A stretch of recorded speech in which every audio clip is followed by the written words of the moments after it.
waiting anxiously for next week. Here's Django Reinhardt.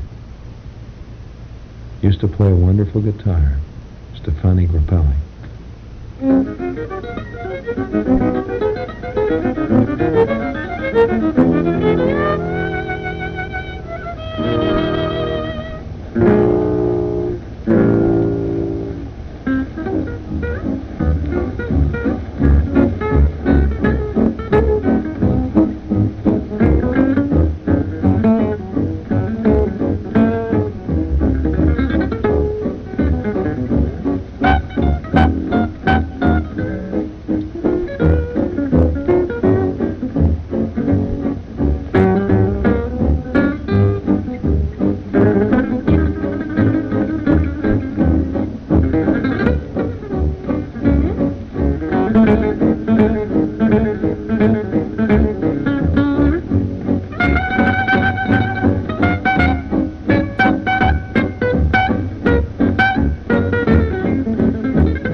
There I know a place. Zuzz, zuzz, zuzz, zuzz, zuzz, zuzz. That's the way I feel about it. Inscrutable. That's all there is to it. Inscrutable. Did I tell you about this friend of mine who has an opium pipe? He's got this opium pipe that he uses as an inkwell. Yeah, he's got the back end clogged up, and he fills it full of ink, and he sits there and writes indignant letters to Nick Kenny. I wonder what Nick Kenny would know, would feel, would understand, if he were to realize, even but for an instant, that someone was writing him indignant letters about his poetry from a pen dipped in the bowl of an opium pipe. Yes, I suspected it all along. That's that type. How about a mystery sound here? Huh? Wouldn't you like to make dough, bucks? Easy, quick way? Yes. Join in our thrilling new contest. $50,000. Here's a mystery sound. Come on, mystery sound. Come on. Let's go. What's the matter, mystery sound? You're not going to make any dough this way, mystery sound. What is that? What's the matter, mystery sound? What a cheap mystery sound. Is that mystery sound?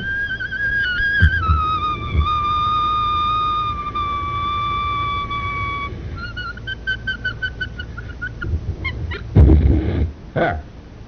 That's our mystery sound. That's our mystery sound. Yes, sir. We're all going to be in the dough. All of us. Here's the clue for our mystery sound. That was not a balloon. That's the clue for tonight's mystery sound. So stand at attention and be ready. Your phone might ring any instant now. And it could be fortune and good luck smiling on you with a big old finger pointing right at you. Right at you. Hello? Yes, what's the trouble? A new skimmer record. Is this the one you're talking to, Mike? Yeah, what do you mean? You mean a new skimmer record has been set? You mean the free straw hat toss record of my father has been broken? What did you do? Your mother threw it out the window in a fit of pique? In a fit of pique? In a fit of rage, 507 feet? Updraft thermal currents, huh? I see. Well, was it officially measured? I mean, with an Omega watch? I see. Oh. Yeah, I guess records were made to be broken. None of us can stand rock light the way we should. Yes, I did it. I did it. Me. I did it. Did you see that ad? Did you see that ad that preys upon the very worst in all of us? I'm riding on the A train, and I mentioned this thing at the Vanguard. And so I took the train coming back, the 7th Avenue, IRT, coming back uptown. And I'm in this train, and there it is, the same thing staring at me. Did you see that big cardboard? You know how they put these ads at the end of the trains? And here's this girl looking out at me with winsome eyes, just peeking over the top of something.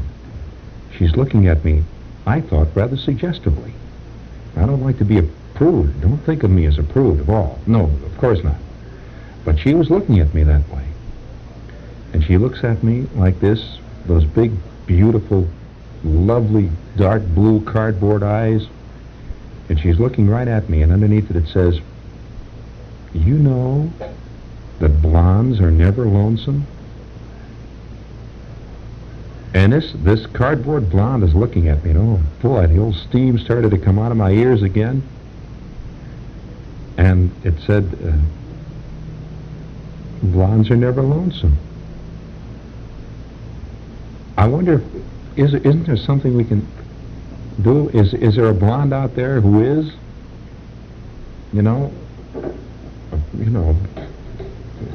We'd like to talk to you just for sociological reasons. I mean, purely in the line of business, of course. I remember Girth and Wamba. I remember Girth, Wamba, and Chester. There were 3 guys who used to hang around Nedick's at the corner of 8th and 6th Avenue. Smoking Marlboros, of course, and lapping up the orange drink. And they had on these big brass collars.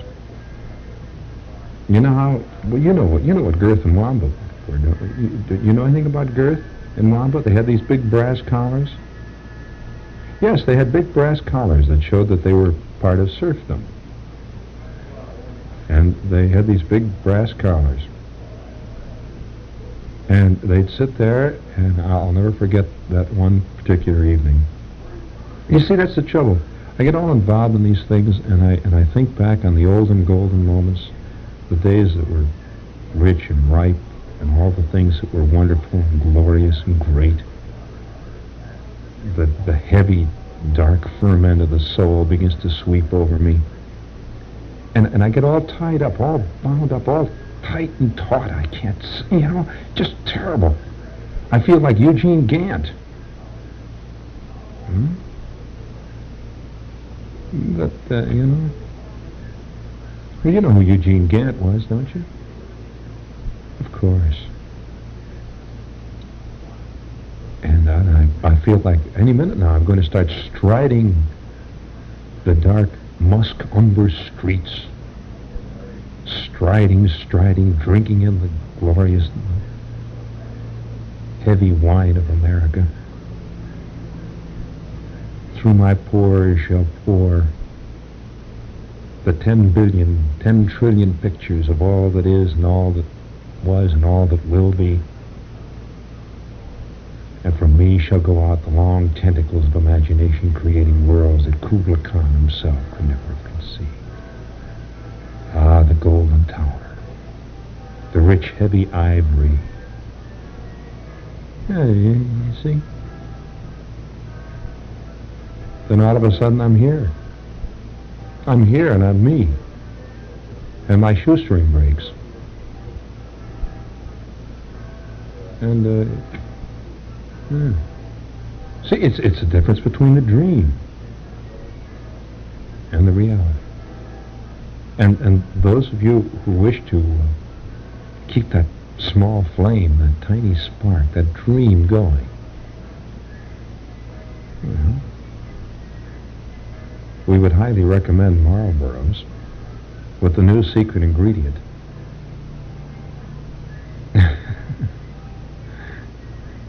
How about that for a great commercial, bringing in the vast sweep and scope of America and the golden, rich, ivory imagination of man? So anyone in his right mind, friends, smokes Marlboro cigarettes. Yes, they are greatly... Oh, let's level. Come on. Let's level. Look, what about me? I mean, have you ever thought about... It doesn't make any difference to you what cigarette you smoke, but it makes a difference to me. I mean, really. I mean, what are you trying to prove anyway? Why don't you buy those Marlboros? I mean, after all, I guess as good a reason as any, after all.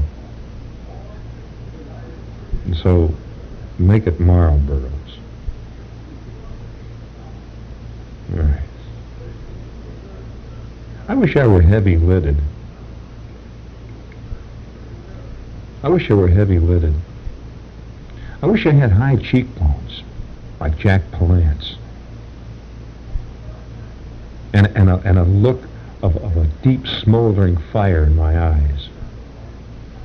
I wish it... You see?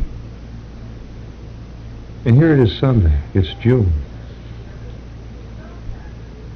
And all I've got to say, I mean, such maudlin things to say, such as take home a handy Miller High Life 6-pack today. Miller Brewing Company, Milwaukee. I should be able to say something better than that. Where are the heroes of today? It's 10 o'clock. You can still chicken out, you know. This is WOR New York. We have records. Gene Shepard here. Until 1 a.m. tomorrow morning. And before it's almost impossible to contemplate this. This is your future stretching out. This is my future. This is our life, moment by moment, drop by drop, iota by iota. It's dripping.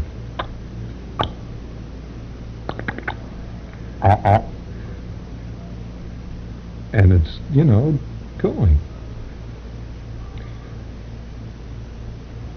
Yeah, I feel very playful tonight. So be careful. Can you tell it? Yeah. This is believe me, for the benefit of those of you who don't know what this is all about, this is my dangerous phase. This is a very dangerous time when I'm feeling like this. I'm as like as not to get fired before midnight. I get in this mood. And it only happens about, I'd say, once every 6 weeks. So get your friends on the phone and say, Shepard's playful tonight. He's going to get fired before midnight. I just, have that feeling. I guess what I really want is well, actually, what I really want, I better not say it, it's still pretty early. Got kids with us, women and children, all that stuff, all that jazz, you know. All the impediment of civilization clinging to its little leaves and stuff. I know, my eyes are narrowing, boy. Yes, sir. It's too bad this isn't television. Hey, I'm going to do a bit on television next Thursday. Well, I'm going to do a 15-minute thing that's going to be all my own for the first time on tonight on NBC. It's going to be the moment of truth. Of course, it'll be the last time I'll be on because of that. And you know what I'm going to... I'm going to do this, you see, because I know that most of you people aren't television-type viewers, so I'll tell you this. But come on, see him. Look right out here. Say, think of all the things. This is the moment of truth. This is the moment, you know. Think of all the things that you want to see on television, and you never will see all the pictures. You know? I mean, any of those pictures, you know what I mean? And just think of them, and you'll never see them. Now here's your chance. This is your chance. This is a do-it-yourself program, a real one, a real audience participation. And how comes this? Oh, you know, it's no use. We can't tip our hand here. Tip your hand, you got nothing left. That's all. Hey, listen, they're doing it again. Pick it up, quick. Turn up the gain. Turn up the gain. You hear that? Hear that? That's our transmitter registering the money that we took in during the day.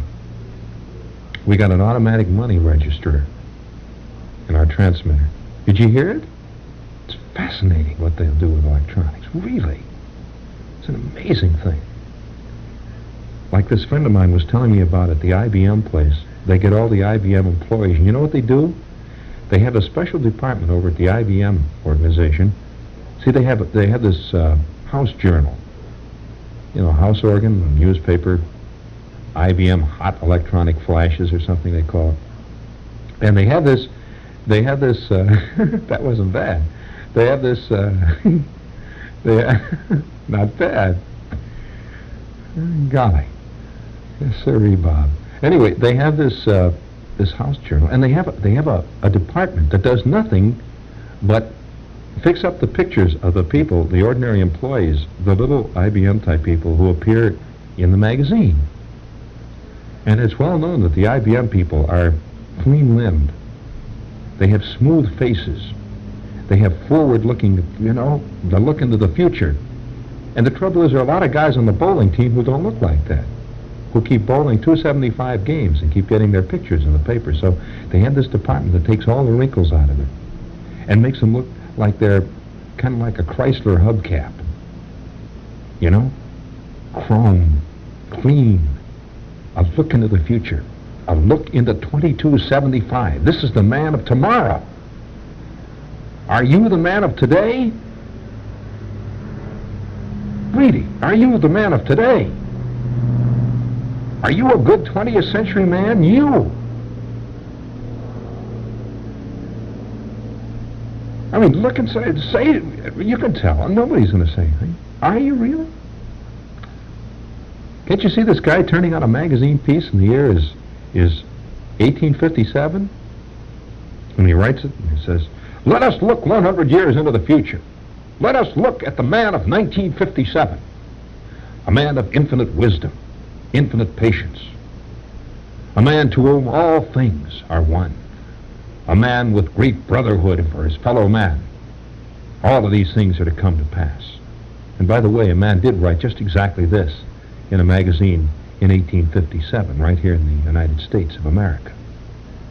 A clean, bright future. Are you all of these things? Are you all of these things? Really? I could see this guy driving down the street listening to me now in his 1947 parboiled 6, a fat, lumpy type car with little white baby shoes jiggling from the rear view mirror. Clean-lipped, a man of infinite patience and wisdom, to whom all things are one, the universal man. Oh, indeed. I had this terrible recurring fear, this dream. This dream, I can see after I'm gone. Can you see them inscribed? What would you like to have inscribed on your headstone? Can't you just see Gene Shepherd? He died sustaining. He died sustaining. Sustaining. Yes, it's going to be okay, baby.